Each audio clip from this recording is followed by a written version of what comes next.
Welcome back guys to Voicey here and another r/EntitledParents.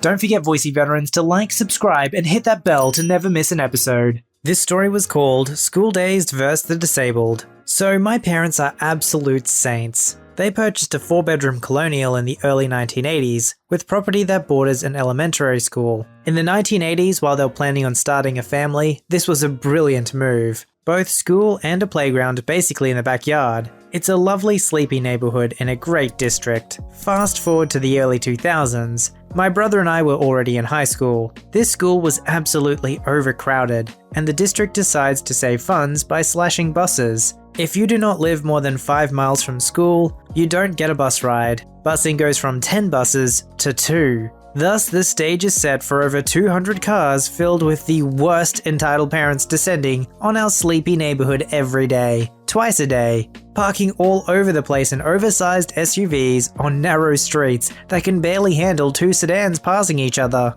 Tensions between the neighborhood and the school, well, the school parents, escalated steadily, until the next road over banded together to get one-side parking during school drop-off and pick-up hours. Why did it reach a peak enough to seek legal action? Because an ambulance couldn't get down the road to respond to an elderly neighbor's fall due to all these crap EPs basically blocking the road. This shuffled half of those cars onto my parents' street. Tensions between the neighborhood and the school parents were at a boiling point. I tried to convince my parents to just move, but the housing bubble had just burst. Now, at some point, someone discovered a back exit to the school building near the other end of our road off a small dead end. I'm not talking a cul-de-sac, but an honest dead end with just 4 houses, 2 on each side. Cue the swarm of cars to that side of the road. So basically, our neighborhood is an impassable parking lot for an hour around dismissal. One of our neighbors on that street is a disabled woman.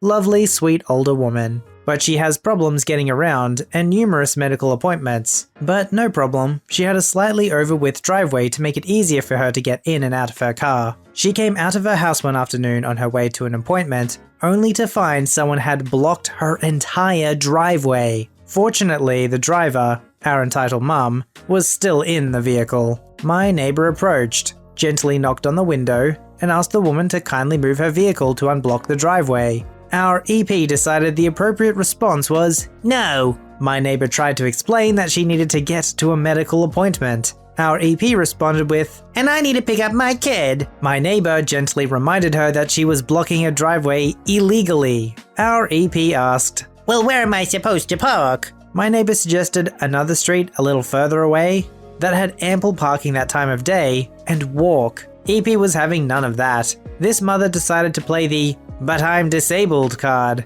arguing that she couldn't possibly walk that far, to which my neighbor kindly pointed out that the school had plenty of handicap parking right by the main entrance. And that's when our EP started cussing out my neighbor. In the end, my neighbor had to call the cops. This did not improve relations between the residents and the school. You have to be next level in your ability to play dumb to pretend as if parking in front of someone's driveway is somehow acceptable because you don't have anywhere to park for your kid at school. This is really the responsibility of the parents to complain to the school to make sure that they have enough parking. Instead, they're almost pushing that responsibility on the whole entire neighborhood around them. And part 2. This story was called School Dazed vs. the Poison Ivy Wall. Back in 2006, I moved home with my parents so I could go back to school. My parents were saints and refused to accept rent or any other kind of financial contributions from me. Being a stubborn person, I refused to not do something to earn my keep if they wouldn't shut up and take my money. I started doing odd jobs around the house. My parents had reached an age where there was plenty they shouldn't have been doing, but were too proud to admit it yet.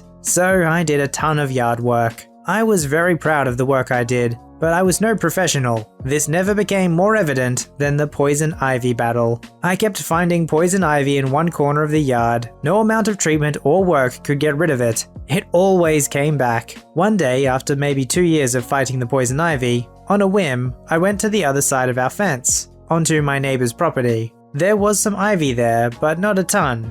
I brought it to their attention, got permission, and treated the area. Then I went on to the school side of our fence. I found a wall of poison ivy on the other side. I am stupefied it took me that long to freaking investigate. Boy was I dumb. It's lucky I was wearing gloves when I opened the gate that day because even the gate was covered. So, thus began the Great Poison Ivy War. Now, because my parents' property borders a school, we had become very accustomed to kids trespassing in our yard after school let out. We had locked our gate, reinforced the stockage fence at weak points, and cut all the tree branches to prevent sneaking over. But they'd still get in. It was an ongoing struggle to keep kids out of my mother's garden. We had no pool or anything that could be an attractive nuisance, but they just wanted to be in our yard. Maybe the flowers? In the midst of the Poison Ivy War, I was walking in the backyard when a group of kids kept trying to get in. I warned them off a couple of times, but this group was very persistent and really snotty about it. I even told them about the poison ivy repeatedly. I'd had PI as a kid and didn't want them to feel the same misery. Instead of risking being seen as a threat and to give myself a few minutes to get composed, I walked around the long way to the school. Once there, I went to the group of vehicles still in the parking lot to see if they knew who the kids belonged to. As soon as I got close to the impromptu PTA meeting, the women all shut up and kind of looked at me with bored irritation. I introduced myself, explained that I lived across the field, and asked, "Do you ladies know these kids?" "Yeah," one lady responded testily. The only response. "Okay, well, I was wondering if you knew who their parents were." The same woman said, "Yeah, we know." She was just pushing my buttons, but I was trying really hard to curb my temper. "Oh, because they've been trespassing in my yard." At this point, the woman got real nasty. "So, they're just playing?" "They're trespassing on my property." "And what's the big deal with that? They're just having fun, lighten up a little. You know, you're the one who decided to live near a school." At that point, her insta-B attitude towards my attempt at manners and the assumption that we were residents, should roll over for them, rubbed me just the wrong way. So I put on my best smile, although it probably looked a little deranged, and said, "Well, okay then. I just wanted to let you know that your kids are playing in Poison Ivy. You have a good one." It's probably the only mic drop moment of my life because I turned right around and left. They hastily started calling their kids back, and I watched the kids out of the corner of my eye as I walked away, come tromping right through the worst of the Poison Ivy towards their mums. Okay, I think we know another new defense against entitled parents and their entitled kids. Apparently Poison Ivy, just put it all around your house, then they can never enter your property. This story was called EM Calls Me a Racist and Causes My 3-Year Relationship to End. I'm not sure if this even matters, but I'm a white 24-year-old female, and my ex-boyfriend and his family are all black. Before I was even born, I was put up for adoption, and my parents who ended up adopting me are a black family. The whole incident starts about a week ago at my now ex-boyfriend's mother's house. It was her birthday celebration and was a pretty large-scale event with lots of their friends and family attending. His mother and I had never had a great relationship, even before all of this happened. She made it very clear to me, in no uncertain terms, on several occasions, that she didn't approve of me being with her son, accusing me from everything of being a gold digger to having jungle fever. Despite all that, I'm given an invitation, out of obligation if nothing else, and I decide that I'm going to go all in and put my best foot forward. I put on my best outfit, get my makeup done, and have my mum, who's a hairstylist, do my hair. I have her braiding about a quarter of my hair into cornrows,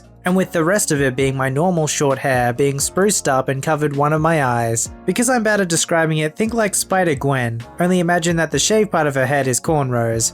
I was running late from having to work that day and having to get myself ready, so when I show up to the house, the party is already in full swing. I notice that I'm getting a few looks from his family members, and at first I think it's just my mum's hard work paying off, especially when one of her little cousins comes up and tells me how pretty I look. I finally manage to find my boyfriend in the backyard hanging out with his mum. I come up to say hi and to give hugs, but when she looks at me, she gives me this death glare, like I just spit in her face. She starts off this rant saying, "Look at this little white girl," and divulges into a full-blown tirade with her screaming at me. I'm going to be paraphrasing a bit since I don't remember verbatim what exactly was said, but the core of it was her calling me a racist piece of crap for having the nerve to show up with my hair braided, how I was using black culture to look pretty without having to experience the hardships that community goes through, and to top it off, calling me a MAGA bee several times. I'm straight up sobbing as I try to defend myself, and she's mocking me for crying. And the entire time her family members, including my boyfriend, are straight up indifferent or encouraging her. My boyfriend falling into the indifferent category. She finishes by throwing her glass of wine on my blouse before finally getting pulled back by her husband, who tells me I need to leave.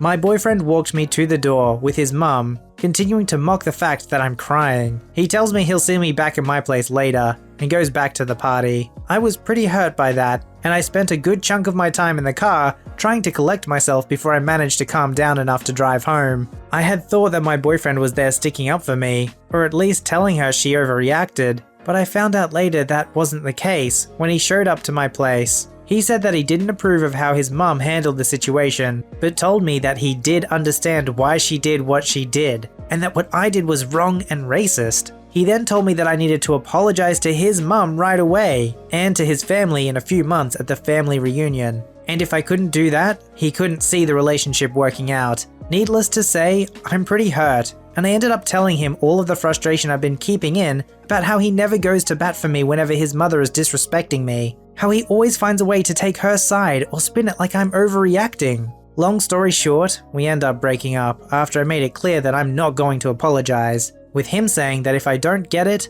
he can't explain it to me. Part of me is happy that I don't have to deal with this anymore, but I think I'm more angry and sad that his mum has him so thoroughly wrapped around his finger, and I had to give up on a guy I thought was the one. You own your own hair, and no one has the right to tell you what you can and can't do with it. If you try and tell someone that they can't have their hair a particular style because of the color of their skin, how on earth is that not racist? This story was called ED Who Owns a Computer Cafe. This happened around the 3rd year of university when I went back home for the summer. My mum is Asian and my dad is white. A friend of my mum, who brags about her son being a doctor as Asian mums do, but still, asks my mum if I can help her husband, cause apparently out of all of the Asians I'm the only one who goes electrical engineer. So I go to his cafe, look at his 10 plus computers, and told him what I needed to do. I think it was best he install the newest Windows 10, update RAM on 2 or 3 of the computers, replace the HDD of 4 or 5 of them,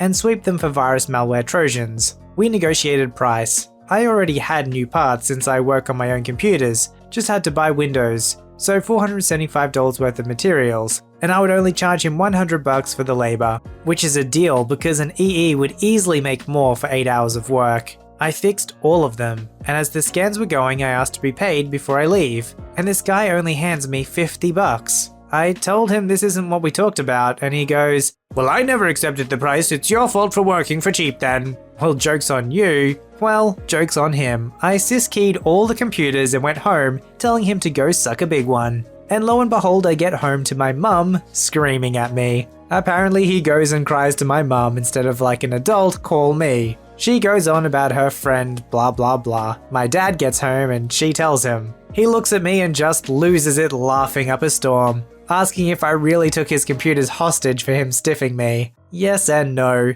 To you non-tech savvy people, a syskey computer can be fixed by restoring Windows. Most people who go, "Oh no, syskey," is people who have data that can be lost on their system. So my dad calls him back, says he is my dad and heard what happened, explains that he is going to have to pay me $825 because he would make $350 for a day of work. Surprise surprise, dad's an EE too with years of experience, and an extra $50 for trying to cheat me. He paid, but my mum was not happy. Not happy at all. But this didn't stop 2 or 3 other friends of her asking if I can fix a laptop or desktop for them. I can't tell if what he did was right or wrong. I mean, if he talked about the price beforehand, it was even giving him a good deal too, and basically didn't pay for his services, well, it's basically like he's just delaying the results of the service until he gets his full pay. Kinda makes sense to me. Post your stories, memes, and fan art at r/VoiceyHere. Don't forget to like, subscribe, and hit that bell to never miss an episode. Alright, Voicey veterans, I'll see you in the next one.